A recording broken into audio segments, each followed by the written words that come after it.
ईश्वर क्या है, परमात्मा क्या है, देवी देवता क्या है, परमात्मा किसे कहते हैं, कल्याण किसे कहते हैं, उद्धार किसे। बंधु जाने समझे परखे परखावे सदा सत्संगत के बीच। धनुष बनाते हैं, तीर बनाते हैं और पीला पीला कपड़ा खरीद करके चंदन मंदन लगा करके जटाजूट बना करके राम लक्ष्मण बन करके रात में चल देते हैं। मंच पर विराजमान संत गुरुजन, उपस्थित संत समाज, भक्त समाज एवं देवियों, कर विचार विकार परिहर तरण तारण सोए, कहें कबीर भगवंत भजनर द्वितीया और न कोई। कुछ विचार कल हुआ था, उसी श्रृंखला में आज भी जीवन के सर्वांगीण विकास के लिए हमें विचार एक बहुत बड़ा साधन है। विचार और विवेक ये जीवन की दो आंखें हैं और ये भीतर की आंखें हैं। बाहर की आंखें कितनी होती हैं? अब भीतर की आंखें भी दो होती हैं। दो दो मिला के कितनी हो गई? बाहर की आंखें ना हो तो काम चला लिया जाता है। कैसे कैसे? टटोल टटाल करके, ऐसे ही ना। किसी तरह टटोल करके अंधा व्यक्ति अपना जीवन निर्वाह कर लेता है, खाता पीता जीता है जैसे तैसे। कभी गोबर में पैर डाल देता है, कभी कांटे में डाल देता है, धो लेता है, फिर साफ हो जाता है। ऐसे भीतर की जब आंखें नहीं होती हैं तो कैसे होता है? वो भी टटोल टटाल करके चलता है। कहीं भगवान भरोसे रहता है, कहीं देवी देवता के भरोसे रहता है, कहीं किसी महाराज के, कहीं झाड़ में, कहीं फूंक में, कहीं मंत्र तंत्र में, कहीं गोबर गणेश में। इसी तरह के भरोसे अपना ये भी टटोल टटाल के चलना हुआ। जैजल बूढ़े बड़े बड़े गजऊंट बहे सब जाए, कहीं कबीर गधा कहा केता जलवाए। तो भाई टटोल करके कब तक चलते रहेंगे? जहां नहीं था सब कुछ जानी, जहां है तहां ले पहचानी। थोड़ा कड़ा ऑपरेशन करूंगा, भाभी चिल्लाएंगे नहीं, क्योंकि बिना कड़ाई के ऑपरेशन से वो गांठ रह जाती है, फिर बीमारी बढ़ जाती है। और काट छांट के निकाल देने पर मरद चला जाता है। सर्जरी तो महंगा पड़ता है, थोड़ा ध्यान देंगे। और लेकिन संभालूंगा, अनावश्यक चीरफाड़ नहीं करूंगा। तो बंधुओं, भीतर की दो आंखें हैं, उसे अगर गड़बड़ी हो जाए, जैसे बाहर की आंखें गड़बड़ हो जाती हैं तो बाहर प्रत्यारोपण होता है, लेंस लगाए जाते हैं, ऑपरेशन होता है, मोतियाबिंद निकाल दिया जाता है।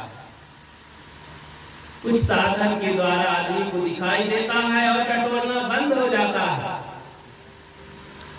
तो सुलभता होती है, आराम मिल जाता है। आदमी सोचता है वाह कितनी अच्छी जिंदगी हुई। भीतर की आंखें, ऐसे ही विवेक विचार की आंखें हमारी मुनी हुई हैं। अनेक प्रकार के अंधविश्वास, भ्रम बस, भय और डर बस, धमकी बस, आतंक बस हम भयभीत हैं सदियों सदियों से। परंपरागत इतना हम परंपरा पोषक हो गए हैं, इतना भूल भुलैया में फंस गए हैं कि दिखाई ही नहीं पड़ता। गोस्वामी जी कहते हैं, हाय पासे भासे नहीं नालत ऐसे जिंद, तुलसी ऐसे नलिन को भयो मोतिया बिंद। कबीर साहब कहते हैं, ऊपर की दो गई हियव की गई हेराय, हियव मने हृदय, कहे कबीर जाकी चारू गई ताको का उपाय। इसकी चारों आंखें चली जाएंगी, भीतर की बाहर की, उसकी क्या हालत होगी। अब सोचो, बहुत बुरी दशा होगी। यही हाल संसार में है। बाहर की आंखें हैं फिर भी दिखाई नहीं देता, कैसे माने की दिखता है। कौवा को रात को नहीं दिखता है, उल्लू को दिन के नहीं दिखाई देता। उल्लू जानते हैं, उल्लू को दिन के नहीं दिखता है। एक ऐसा और जानवर है कि न रात दिखता है न दिन दिखता है। वो कौन है? वो हम ही सब लोग हैं। हम लोगों को रात दिन नहीं दिखता है, इसीलिए तो बीड़ी पिए चले जा रहे हैं, मांस खाए चले जा रहे हैं, शराब पिए चले जा रहे हैं, गोबर गणेश पूजते चले जा रहे हैं, और भी न जाने क्या क्या कर रहे हैं। दिन को भी मिट्टी पत्थर कागज लोहा धातु की मूर्तियों को बना करके उसी में समय बर्बाद कर रहे हैं। अच्छा तो पूछूं, बढ़िया संगमरमर की एक गाय मंगवा लो राजस्थान से, 10-20 हजार की, और खिला के घर के सामने रख दो, हरी हरी घास अथवा करेला गिल की जो बना पैदा करे हो डाल दो, और फिर बाल्टी लेके दूल्हा जाओ, दूध दे कि न दे पत्थर की गाय। बताओ ना भाई माता लोगों, पत्थर की गाय दूध देगी कि नहीं? नहीं देगी।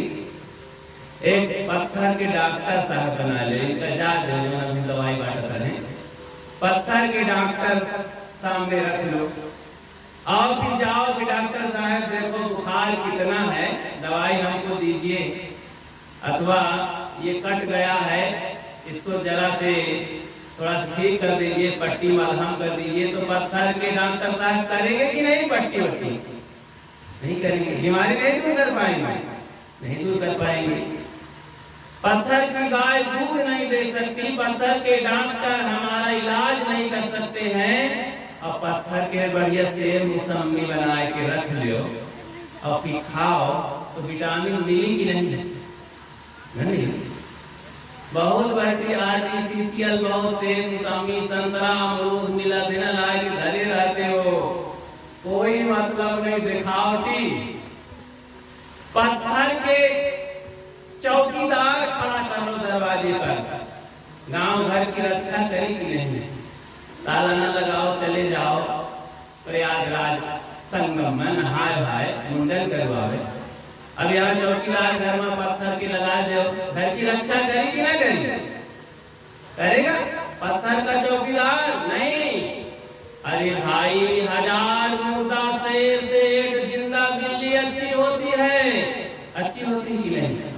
1000 मुर्दा शेर हो, शेर जंगल का राजा बहुत बड़ा बली होता है, और 2 कुंटल का मुश्किल से रहता है, लेकिन 8 कुंटल के भैंस को उठा ले जाता है, इतना ताकतवर होता है। तो शेर मुर्दा शेर हो, और चूहा का कुछ एक रोमा नहीं टेढ़ के सकत ना, लेकिन अकेले बिल्ली से सैकड़ों चूहे जा नहीं सकते, सांप को मार गिराएगी, एक झपट्टा में दे मारेगी, लेकिन सैकड़ों शेर कुछ नहीं कर सकते हैं एक चूहे का। इसी तरह मुर्दा से जिंदा अच्छा होता है कि नहीं? जिंदा की पूजा सेवा में लगो, अपने एनर्जी को, अपनी शक्ति को मुर्दे की सेवा पूजा में खर्च मत करो। ये जरा समझने की बात है। परंपरा पोषक कब तक हम बने रहेंगे? जरा सोचें, ये बीच के चौधरी लोग, बिगड़ाए लोग, आतंक मस्खरों के चक्कर में जो षड्यंत्र करते हैं, इनके चक्कर में मत फंसो। धर्म के नाम पर धर्म का चोंगा पहने हुए ये लोग हमें धमकी दे करके, डरवा करके, धमका करके बेवकूफ बनाते हैं। जैसे एक सूरदास जी चले आ रहे थे, भीख मांगते थे खाने के लिए, सत्संगी इधर से जा रहे थे, कहे अरे सूरदास जी क्या कर रहे खेमराज जी के यहाँ खीर बट रही है, वहां भंडारा चल रहा है, वहां खाइए। तो खड़े हो गए, बोले भैया खीर कैसी होती है। इतने में दूसरा आ गया, एक मजाकिया, कहे अरे यार सूरदास तुम नहीं जानते खीर कैसी होती है। अब जो सत्संगी था वो चुप हो गया, बीच में आकर के भिड़ गया, मजाक करने वाला, मजाकिया, बेवकूफ बनाने वाला। तो कहा अरे सूरदास खीर नहीं जानते हो, खीर सफेद सफेद होती है। नहीं यार सफेद सफेद तो हम, सूरदास अंधा आदमी क्या जाने सफेद सफेद, कहीं सफेद सफेद कैसा होता है, कहीं नहीं जानते हो। जैसे बकुला होता है, बकुला सफेद सफेद, वैसे खीर होती है। कहीं यार बकुला भी नहीं देखे हैं। तो इतने में कहता है अरे हाथ तो दिखाओ। हाथ दिखाता है, कहीं ऐसे जैसे हंसिया होती है ना, क्या कहते हैं वो चारा काटने वाली हंसिया, घास काटने वाली, और उसमें धार होती है लोहे की हंसिया। तो उस मस्खरे ने कहा कि अरे सूरदास बकुला, उसने पूछा कि बकुला कैसे होता है, नहीं जानते हो बकुला। अरे खीर तो सफेद होती है, सफेद बकुले जैसी होती है, बकुला कैसा होता है, बोले हंसिया की तरह। कहीं तो हंसिया कैसे, अच्छा तो सूरदास कभी हंसिया देखा था, उसके हाथ में टटोला, कैसे हंसिया, धारदार पैनी। इतना जोर से नाराज हुआ अंधा और गाली दिया कि तुम मेरा गला कटवा डालना चाहते हो, मुझे मरवा डालना चाहते हो, ऐसी धारदार खीर खिला करके। और भी खीर नहीं खाया, चला गया। आगे गए तो एक अंधा और मिल गया, बोले सूरदास वहां आंखें बट रही है, डॉक्टर आए हैं। ध्यान देते हैं ना, वहां आंखें बट रही हैं, तुम क्या टटोलते हुए चल रहे हो। बोले आंख मिल जाएगी तो क्या होगा भाई साहब।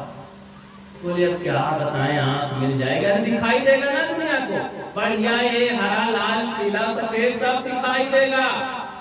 कहीं तो क्या हो जाएगा, कहीं ना तुमको हम कैसे समझाएं, तुम्हारे टटोलने वाला डंडा छूट जाएगा। तो डंडा दिखा करके कहा अभी 5 डंडे लगाऊंगा, मेरे बचपन का डंडा छूट जाएगा, तो ऐसी आंख किस काम की, हटाओ तुम्हारी आंख।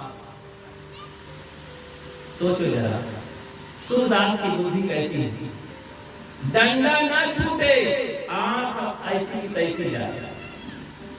ऐसे ही कुछ कमजोर बुद्धि के लोग संत गुरुजनों के पास इसलिए नहीं जाते हैं, सत्संग में इसलिए नहीं जाते हैं कि उनका माना हुआ अंध परंपरा की बातें, सड़ी गली बातें और परंपरागत झूठी झूठी बातें जिसमें कोई दम नहीं है, ऐसी बातें छूट ना जाएं, हम उसे छोड़ नहीं सकते, इसलिए सत्संग नहीं सुनेंगे। तो भाई ऐसी सड़ी गली बातों को छोड़ने के लिए आप राजी नहीं हैं तो कभी सुधार नहीं होगा। जो गलत बातें हैं उसे छोड़ने का दम रखो, त्याग करने का दम रखो। जिंदगी में जिंदगी का राज पाना चाहिए, मन और इंद्रियों को स्वस्थ रखना चाहिए, असत्य और आसक्ति का त्याग करना चाहिए, अपने को जान करके मस्त रहना चाहिए। अपने को जानो, मन इंद्रियों को स्वस्थ करना सीखो। मैं कौन हूँ, मेरे जीवन का क्या कर्तव्य है, क्या लक्ष्य है, मुझे क्या करना चाहिए, किस लिए जीवन मिला है, इस पर सोचो, विचारो और बुराइयों का त्याग करो, तरण और तारण बनो। स्वयं करो, दुखों से मुक्ति लो और दूसरे के जीवन की सहारे लो। परखो, परखे परखावे सदा सत्संगत के बीच, ताको हमारी बंदगी किंचित रहे न कीच। जो परखता है और परखाना सिखाता है वही सच्ची चीज को पाता है, सही चीज को पाता है। बिना परखे जो मान लेता है वो भटक जाता है। सद्गुरु कबीर कहते हैं, मैं कहता है आंखन की देखी, तू कहता कागज की लेखी, तेरा मेरा मनवा कैसे नेक होई रे, तेरा मेरा मनवा कैसे नेक होई रे। कागज की लेखी और आंखन की देखी, आंख से हम देख रहे हैं कि आम का पेड़ है, किताब में लिखा हुआ है कि ये बबूल का पेड़ है, कौन बात सही है? आंखों से देख रहे हैं कि आज जब से हम समझदार हुए हैं तब से सुनते सुनते ज्यादा सुन पाए हैं, तो पूरे विश्व में 3, 4, 5 बच्चे तक पैदा हो गए। एक औरत के 2 तो बहुत होता है गांव बाजार में, लेकिन कभी कभी घटना घटती है 4, 5 भी बच्चे पैदा हो जाते हैं औरत के। लेकिन ऐसा कभी नहीं सुने हैं 1000 साल के इतिहास में, उसके और पुराने इतिहास में आया है पुराणों में कि राजा सगर के 60,000 बच्चे पैदा होते भय। सही बात है कि नहीं? और भी किताबों में लिखा है हनुमान जी सूरज को निगल गए, और भी लिखा है कि राजा त्रिवर्ग के रथ के पहिए से 7 समुद्र बन गए। धरती पर जो 7 द्वीप है ना, पढ़ाते हैं बच्चों को, कितने महाद्वीप हैं? 7। वो सब राजा त्रिवर्ग के रथ के पहिए के लिए किया है, जगह बंधक बन गया है। ऐसी बातें बहुत है। तो सबको जरा बुद्धि को जागृत बनाओ। कब तक आपको इस धमकी की बदौलत दबे पड़े रहोगे? सोचो, जागृत बनो, अपनी बुद्धि को विकसित करो। विकसित किए बिना उन्नति नहीं हो सकती है। करो विचार तो सब दुख जाई। अगर सुख चाहते हो, दुख को दूर करना चाहते हो, तो विचार करो और सारे भ्रम को खत्म करो दिमाग से। अंधविश्वास पाखंड को छोड़े बिना जागृति नहीं आ सकती है। जागृत मनुष्य की पहचान क्या है? जगा हुआ व्यक्ति किसे कह सकते हैं? कौन से लक्षण होते हैं? जो सारे दुर्व्यसनों से मुक्त हो गया है, उसे हम कुछ जगह कह सकते हैं। सारे अंधविश्वासों से जो मुक्त हो गया है, उसे कुछ जगह व्यक्ति कह सकते हैं। जो आत्मज्ञानी है, अपनी आत्मा की तरफ लौटता है, उस पर विचार करता है, जो संयम का जीवन जीता है, सद्गुण सदाचार का बढ़ावा देता है, उसे हम जगा हुआ व्यक्ति कहते हैं। और ऐसा ही व्यक्ति अपने जीवन में सुख शांति ला सकता है और समाज के लिए आदर्शवान भी हो सकता है, समाज के लिए खुशियां दे सकता है। इसलिए जागो और जगाओ। आप स्वयं जगे नहीं, सो रहे हैं। अच्छा, सोने और जागने में क्या अंतर होता है? जब आदमी सोता है तो क्या होता है? अरे सार आंख पर ढीला करके, आंख मूंद करके बेहोश हो जाता है, सो जाता है, तो उसके सिरहाने से भी चोर आकर के उठा ले जाए माल टाल। घर में कुछ भी हो जाए घटना, कोई मर गिर जाए गांव में, तो क्या होने वाला है? सो ही रहा है। सोते समय कुछ पता नहीं है अपने तन का ना और देश दुनिया का। ऐसे ही आदमी कुछ सो रहे हैं, धर्म कर्म का उनके कुछ पता नहीं है, जीवन की हकीकत को कुछ पता नहीं है। हमें क्या मानना चाहिए, क्या नहीं मानना चाहिए, क्या जानना चाहिए, क्या समझना चाहिए, ईश्वर क्या है, परमात्मा क्या है, देवी देवता क्या है, परमात्मा किसे कहते हैं, कल्याण किसे कहते हैं, उद्धार किसे कहते हैं, स्वर्ग नरक किसे कहते हैं। केवल बस मानते चले जा रहे, मानते चले जा रहे। बंधु जाने समझे, परखे परखावे सदा सत्संगत के बीच। ये सत्संग बाजार है, सरोवर है। यहाँ पर परखा जाता है, परखाया जाता है। स्वयं जानो और जनाओ। मानव समाज के लिए सारी बातें हैं। पशु पक्षी कीड़े मकोड़े नहीं इस बात को समझेंगे। हम सब मनुष्यों के लिए है, जहाँ बुद्धि है। बिना परखे कितना नुकसान होता है। इन मान्यताओं में ईश्वर परमात्मा भगवान भवानी देवी देवता को बिना जाने हम कितना नुकसान करते हैं अपना, और तकिया कलाम लगाए रहते हैं। भगवान जाने, ईश्वर परमात्मा जो करेगा सो करेगा, मालिक जो सब करेगा। अरे कुछ तो जानो समझो, परमात्मा मालिक को, हकीकत को समझो ना। हम कहते सब होता है, ईश्वर परमात्मा भगवान भूत प्रेत सब होता है, लेकिन उसकी हकीकत को हम समझें। कहते चले जा रहे हैं। इसमें नुकसान कैसे होता है, थोड़ा सा उदाहरण बीच में लाते हैं। एक बार इलाहाबाद में एक मौलवी साहब था, मुल्ला जी, उनकी बिटिया हो गई थी 25 साल की, शादी नहीं हुई थी। अब जिनके घर में लड़की सयानी हो जाती है तो दिन के तारे दिखाई देते हैं। तो वैसे मौलवी साहब को तो कई बार लोग आते, पसंद ना करते लड़की को, चले जाते। एक दिन आ गए 2-4 लोग, मुल्ला जी कहे आइए भाई साहब, आइए जनाब, बैठिए। जलपान चाय पानी कराया गया और बोले ठीक है, आप बहुत अच्छा हुआ आए, और हमारी लड़की ऐसी वैसी नहीं, बहुत समझदार है, संस्कारी है, पढ़ी लिखी है, सुंदर है, देख लीजिए। बोले दिखा दीजिए, टाइम ज्यादा नहीं है भाई साहब, चाय पानी तो हो ही गया है। लड़की को बुलाया गया, लड़की अपना कुछ हाथ में चाय पानी लेकर, मिठाई उठाई लेकर के आई, खड़ी हुई, नमस्ते किया और उस क्षण खड़ी रही। लोगों ने इशारा किया ठीक है जाओ, चली गई। लड़की का पिता जो मुल्ला था, मौलवी, बैठा लोगों के बीच में, 4-6 लोगों के बीच में। तो मौलवी साहब की एक आदत थी, लोगों की बोलने की आदत होती है, आप लोगों में से भी होगी। जैसे बात ऐसा है कि मतलब है, मतलब जो भी कहूं, बात होना है राम इच्छा से, राम इच्छा से, जानो जानो, ये बहुत सारे तकिया कलाम होते हैं। ऊपर भगवान जाने, भगवान जाने, किसी बात को लेकर के जब आप नहीं जानते हैं कहते भगवान जाने, ये सब क्या तकिया कलाम, मतलब वो शब्द जो कि पता नहीं है लेकिन बोलकर आराम लेते हैं। तो मुल्ला जी कहते हैं, बड़े खरे थे, तो कहते थे भैया हमारी बात ऐसी वैसी नहीं, हम तुम्हारे मुंह पर, माने तुम्हारे मुंह पर हम कहते हैं, पीठ पीछे नहीं कहते हैं। इतने हम खरे हैं, सच्चे हैं कि हम सामने कह देते हैं। कहते भाई साहब हमारी बिटिया ऐसी वैसी नहीं है तुम्हारे मुंह पर। तो लोग कान खोलकर सुनने लगे।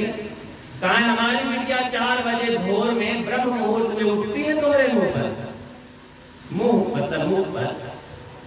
तो और सुने कि अच्छा तो 4 बजे उठ के क्या करती है, कहीं उठ करके और साफ सफाई करके कूड़ा करकट फेंक देती है तुम्हारे मुंह पर, और भी जूता चप्पल झाड़ू लाठी डंडा सब सेट कर देती है तुम्हारे मुंह पर। बाहर निकल जाती है, गोरवारी करती है, भैंस जानवरों का गोबर फेंक आती है तुम्हारे मुंह पर। फिर बढ़िया नहाती है, चकाचक होती है तुम्हारे मुंह पर। नहाए धोए के फिर रसोई में चली जाती है, पकौड़ी भजिया लस्सी हलवा बनाए के रख देती तुम्हारे मुंह पर, और फिर आराम करती है तुम्हारे मुंह पर। मुल्ला अपना कान दबाए और चले गए। भैया ऐसी बहू न चाहिए कि सुबह उठ करके कूड़ा कचरा झाड़ू लाठी डंडा सब मुंह पर सेट करे, मुंह पर आराम करे, ऐसी बहू नहीं चाहिए। काम बिगड़ गया। ये तकिया कलाम में मुल्ला जी की लड़की पड़ी रह गई, शादी नहीं हो पाई, क्योंकि मुल्ला को पता ही नहीं हम क्या बोले चले जा रहे हैं। और भी बता देता हूँ कि नुकसान कैसे लोग झेलते हैं, परेशान होते हैं, लेकिन खबर नहीं है कि कारण क्या है।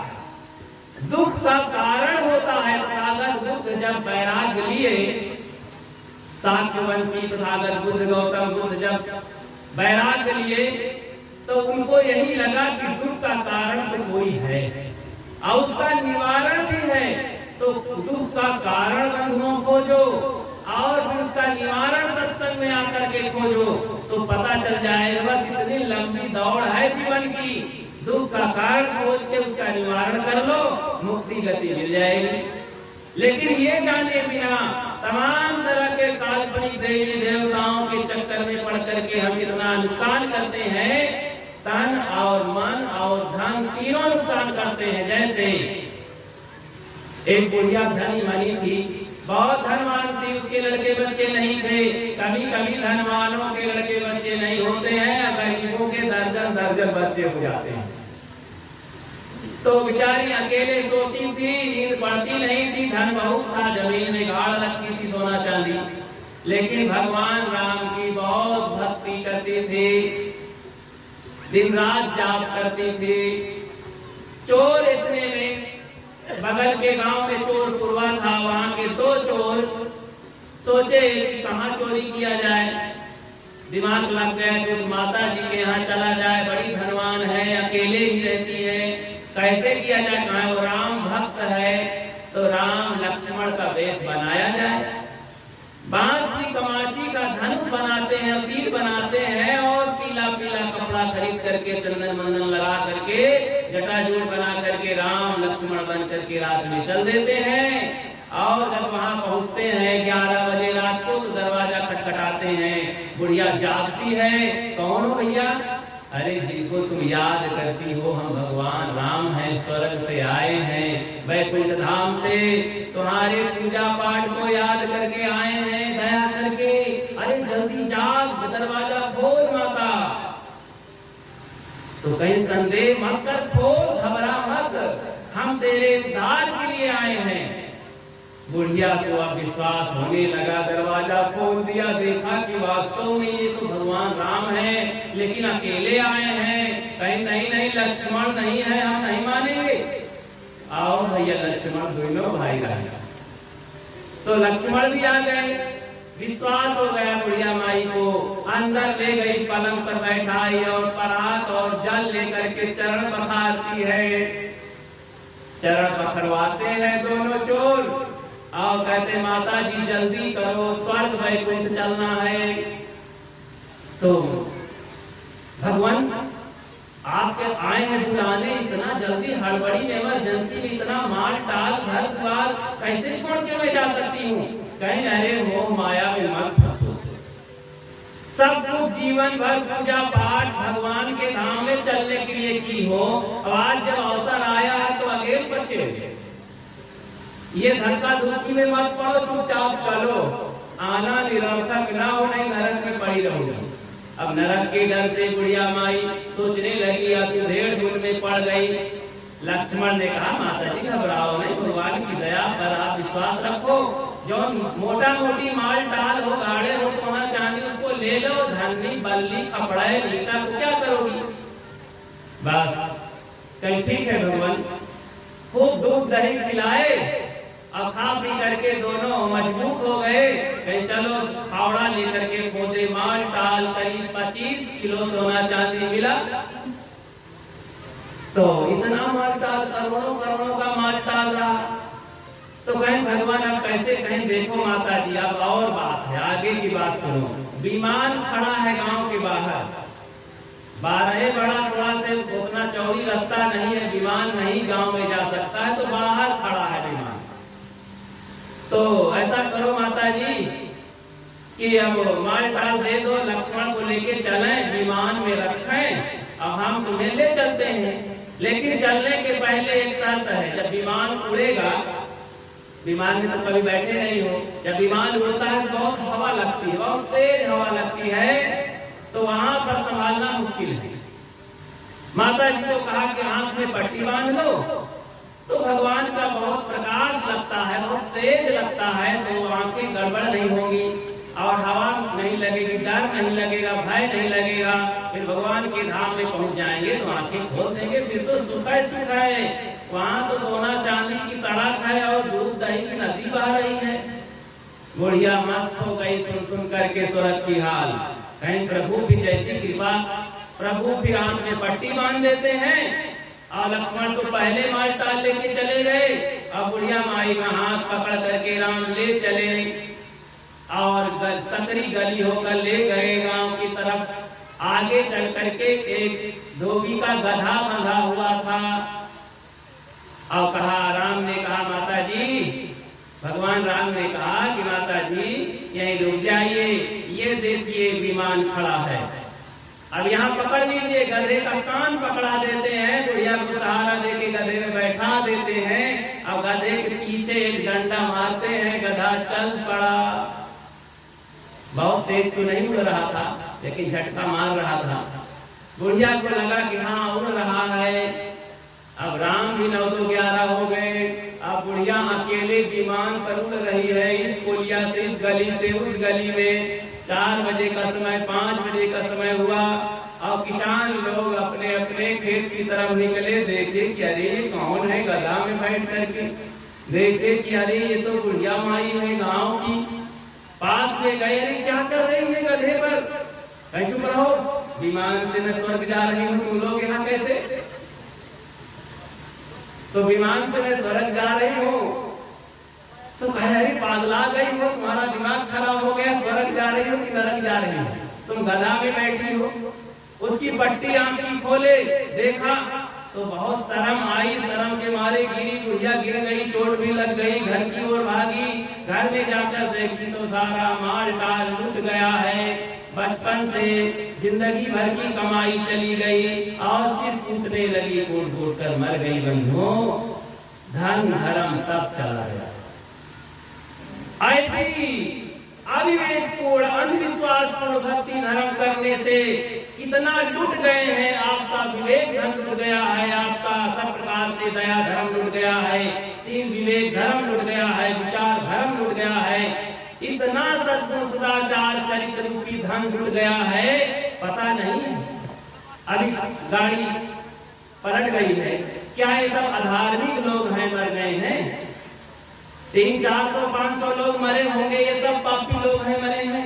ये पूजा पाठ नहीं करते थे, ये भगवान ईश्वर को नहीं मानते थे, सच्चिदानंद भगवान को नहीं मानते थे। क्या ये प्रयाग नहीं आए होंगे? क्या चारों धाम नहीं गए होंगे? क्या सब मानते थे।